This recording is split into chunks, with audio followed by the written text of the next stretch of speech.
Program makanan bergizi yang dialokasikan anggaran 71 triliun rupiah diharapkan akan dapat meningkatkan perekonomian di daerah dan terutama di desa-desa di dalam rangka untuk mensuplai kebutuhan program makan siang bergizi. APBN 2025 dirancang dengan target pendapatan negara sebesar 3.005,1 triliun rupiah, di mana untuk perpajakan akan menyumbang 2.490,9 triliun rupiah. Itu untuk pendapatan perpajakan. Pendapatan negara bukan pajak akan mencapai 513,6 triliun rupiah dan hibah 0,6 triliun rupiah. Dari sisi belanja negara, belanja pemerintah pusat akan mencapai 2.000, total belanja negara adalah 3.621,3 triliun rupiah, di mana belanja pemerintah pusat mencapai 2.701,4 triliun dan transfer ke daerah 919,9 triliun rupiah. Defisit APBN 2025 dirancang pada tingkat 616,2 triliun rupiah atau 2,53% dari GDP. Belanja pemerintah pusat akan mendukung prioritas pembangunan seperti yang disampaikan oleh Presiden, yaitu melakukan swasembada pangan, swasembada energi, pelaksanaan program makan siang gratis, pendidikan dan kesehatan, serta pelaksanaan perlindungan sosial yang makin tepat sasaran. Untuk itu, dengan belanja 2.701,4 triliun, belanja pendidikan mencapai 724,3 triliun. Ini adalah belanja tertinggi fungsi pendidikan di APBN kita.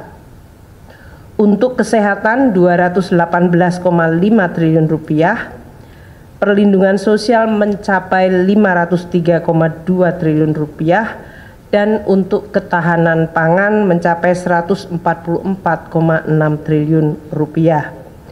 Program makanan bergizi yang dialokasikan anggaran 71 triliun rupiah diharapkan akan dapat meningkatkan perekonomian di daerah dan terutama di desa-desa di dalam rangka untuk mensuplai kebutuhan program makan siang bergizi. Dengan demikian, program makanan bergizi disertai dengan dana desa yang sebesar 70 triliun rupiah akan bisa menggerakkan desa dengan volume aktivitas dan juga volume uang yang meningkat.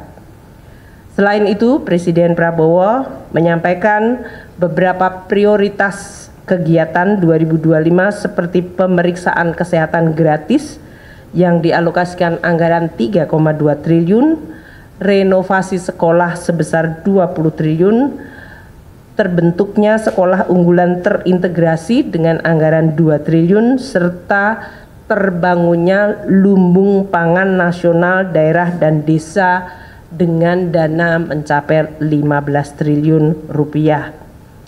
Untuk APBN 2025, transfer ke daerah mencapai 919,9 triliun rupiah.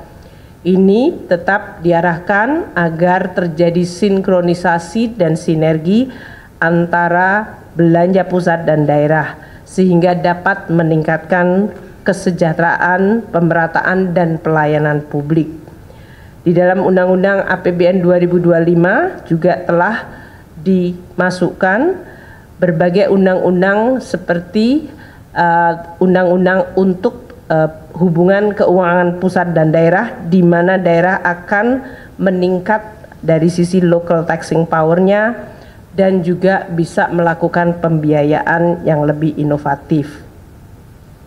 Untuk pendapatan negara sebesar 3.005,1 triliun, kita akan melakukan dengan terus melaksanakan reformasi perpajakan, pajak dan bea cukai, dengan terus menyusun program termasuk dalam hal ini menggunakan teknologi digital. Bapak Presiden terus menyampaikan agar kebocoran penerimaan negara terutama dari tindakan-tindakan ilegal akan terus menjadi pusat perhatian, dan juga dari sisi intensifikasi dan ekstensifikasi dari perpajakan. Kita juga mengikuti bahwa di dalam suasana global terjadi persaingan global taxation yang harus kita waspadai, sehingga kita juga harus terus menjaga agar basis perpajakan Indonesia tidak mengalami erosi dari praktek-praktek perpajakan global yang memfasilitasi terjadinya tax evasion dan tax avoidance. Untuk program Cortex dengan pemanfaatan teknologi digital dan juga program CESA di Bea Cukai akan terus disempurnakan. Juga akan dilakukan joint program serta penegakan hukum seperti yang tadi telah disampaikan oleh Bapak Presiden. APBN 2025 dirancang dengan defisit 616,2 triliun rupiah atau 2,53% dari PDB.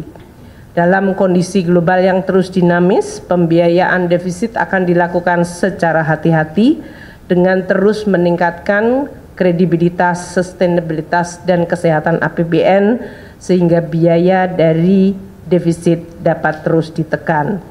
Kami juga akan terus menggunakan pembiayaan termasuk di dalamnya dalam rangka penguatan dari Sovereign Wealth Fund dan peranan dari BUMN. Mungkin itu yang kami sampaikan. Hal lain yang mungkin baru pada penyerahan DIPA tahun ini adalah DIPA atau daftar isian pelaksanaan anggaran dilakukan secara elektronik sehingga tidak ada lagi penyerahan buku. Pak Menko juga mendapatkan semuanya dalam bentuk elektronik yang bisa dipindai dari alat elektronik masing-masing yang kemudian masing-masing kementerian lembaga telah mendapatkan berbagai data yang sifatnya detail dari anggarannya. Mungkin Pak Menko mau menyampaikan dari sisi contohnya. Tadi saya dapatnya dari DIPA-nya Kementerian Luar Negeri karena DIPA-nya saya baru saja di sini kali. Karena tadi Pak Menlu nggak bisa buka jadi saya bukakan. Ini kira-kira kayak gini bentuknya. Yaitu ada jumlah alokasi anggaran per kementerian lembaga untuk berapa program, berapa kegiatan, dan juga dari satuan unit eselon 1-nya. Demikian yang bisa saya sampaikan. Terima kasih. Assalamualaikum warahmatullahi wabarakatuh.